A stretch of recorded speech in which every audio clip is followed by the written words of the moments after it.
Hey everyone!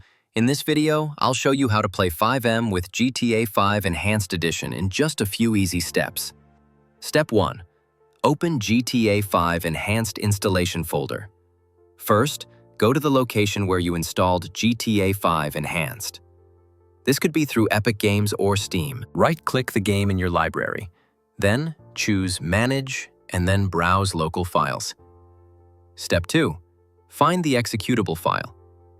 Once you're in the folder, look for a file named GTA5enhanced.exe. Step 3. Rename the file. Right-click on GTA5enhanced.exe and select Rename. Change the file name to GTA5. This is the name FiveM recognizes when launching the game. And that's it. Now launch FiveM and it should detect GTA Enhanced correctly. Enjoy your modded gameplay. If this helped you out, drop a like and subscribe for more quick tutorials.